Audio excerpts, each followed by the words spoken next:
Let me ask you something. Have you ever looked at your toothbrush after brushing and seen pink on it? Or maybe you spit into the sink and noticed a little blood? Most people see that and think, okay, maybe I brushed too hard. They rinse their mouth, move on with their day, and forget about it.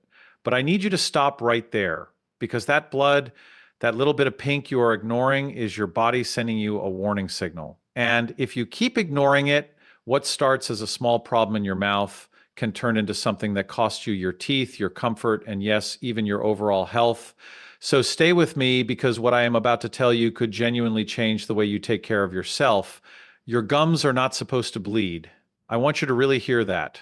Healthy gums, strong, happy, well-maintained gums do not bleed when you brush or floss.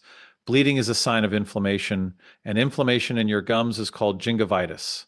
Now, gingivitis is the early stage. It is your body waving a red flag saying, hey, something is wrong here. Please pay attention. The good news is at this stage, everything is still reversible. Your gums can fully heal. But here is where most people make the mistake. They ignore the flag. Days pass, weeks pass, months pass, and that mild gingivitis quietly becomes something much more serious. It becomes periodontitis. Periodontitis is a word that sounds complicated, but let me explain it to you in plain terms. They are held in place by a system, your gums, a layer of tissue called the periodontal ligament, and the bone underneath.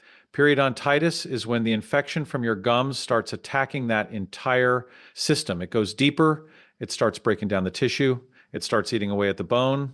And once bone is gone, I want you to know this clearly, it does not grow back on its own. That is why periodontitis is serious. That is why we cannot afford to wait.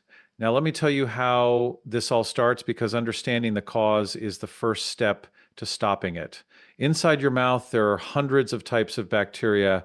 That is completely normal. The problem starts when those bacteria mix with saliva and food particles and form a soft, sticky layer on your teeth called plaque. You can actually feel plaque. It is that fuzzy coating on your teeth. The moment you wake up in the morning or when you have not brushed for a while. Now, if you brush and floss regularly, you remove that plaque. Problem solved. But when plaque is left sitting there day after day, it hardens. It becomes something called tartar or calculus. And once it is tartar, your toothbrush cannot remove it anymore. Only a dental professional can remove it with special tools. That tartar sits at and below the gum line, and the bacteria inside it start irritating your gums. Your gums get red, they swell up, they bleed when touched, and that is where the disease begins. I see patients all the time who tell me, but I brush every day. How did this happen to me? And the answer is usually one of a few things. Maybe they are not brushing long enough. 2 full minutes twice a day is what we need. Maybe they are skipping flossing, and I know almost everyone skips flossing, but please understand that your toothbrush cannot reach the spaces between your teeth. If you are not flossing, roughly 30% of each tooth surface is never being cleaned. That is where the bacteria hide. That is where the disease quietly grows. Other factors that make you more vulnerable.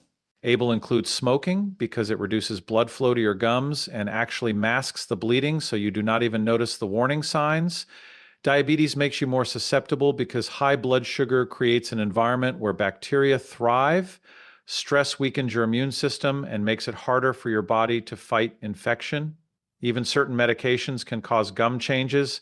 So if you have any of these factors, you need to be even more careful, not less. Now, let me describe what periodontitis actually looks and feels like as it progresses, because I want you to recognize this in yourself. In the early stages, you have the bleeding, the redness, the puffiness. Your gums may feel tender when you touch them. You might notice your breath is harder to keep fresh no matter how much you brush. This happens because the bacteria under your gum line produce sulfur compounds that cause odor, and no amount of mouthwash will fix it if the root cause is still there. As it gets worse, you may notice your gums starting to pull away from your teeth. We call this recession. Your teeth start to look longer than they used to. Spaces start appearing between teeth. You might feel sensitivity to call. D are hot because the roots are becoming exposed. In later stages, teeth may actually feel loose. They may shift. Chewing becomes uncomfortable. And if it reaches that point, we are looking at potential tooth loss. Adult tooth loss from gum disease is actually one of the most common reasons people lose their teeth, not cavities, not accidents, but gum disease that was left untreated. But here is what I really want you to take away from this part. Gum disease does not stay in your mouth. This is the part most people do not know. The bacteria and the inflammation from periodontitis can enter your bloodstream. Research has consistently linked severe gum disease to an increased risk of heart disease. The same bacteria found in gum infections have been found in arterial plaques. People with uncontrolled periodontitis have higher rates of stroke. For people with diabetes, gum disease makes blood sugar harder to control, and uncontrolled blood sugar makes gum disease worse. So it becomes a cycle. There is also a link being studied between gum disease and pregnancy complications, including preterm birth and low birth weight. Your mouth is not separate from the rest of your body. What happened? NS in your gums affects your whole system. So what do we do about it?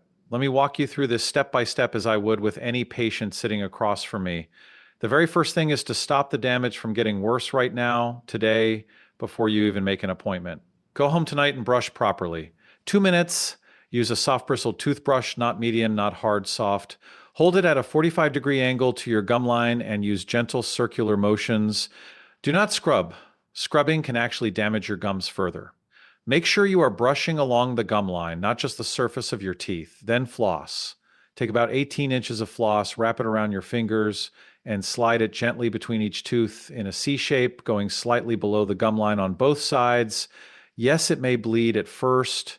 Do not let that stop you. When gums are inflamed, they bleed easily, but with consistent cleaning, that bleeding will reduce over time as the inflammation settles down. After brushing and flossing, rinse with an antibacterial mouthwash.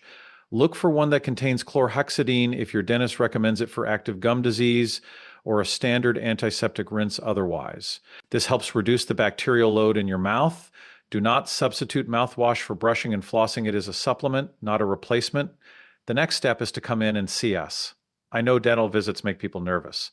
I understand, but I promise you, addressing this early is so much less uncomfortable than dealing with it in the advanced stages. When you come in, we will do a full assessment. We use a small probe to gently measure the depth of the pockets between your teeth and gums. Healthy pockets are 1 to 3 millimeters deep. When gum disease is present, those pockets deepen 4 millimeters, 5, 6, sometimes even deeper. The measurements tell us exactly how severe the disease is and what treatment is needed. For early to moderate gum disease, the first line of treatment is a procedure called scaling and root planing. Some people call it a deep cleaning. It is different from your regular cleaning. We go below the gum line to remove the tartar and bacteria that have built up in those pockets. We also smooth the root surfaces so it is harder for bacteria to attach again. This is typically done with local anesthesia, so you are comfortable throughout. After EP cleaning, your gums are given the chance to heal and reattach to the tooth surfaces. For many patients, this is enough to bring the disease under control, especially when combined with excellent home care. For more advanced cases, we may talk about surgical options. There are procedures to reduce pocket depth, to regenerate lost bone in some cases, or to graft gum tissue where significant recession has occurred. These are not something everyone needs, but I want you to know they exist and they work. The important thing is that no matter how far the disease has progressed, there is always something we can do. It is never too late to start treating it. What we cannot do is reverse the clock if we wait too long and lose teeth that could have been saved. After your treatment, maintenance is everything. We will see you more frequently every 3 to 4 months instead of the usual 6 to monitor your healing and clean areas that are difficult to maintain at home.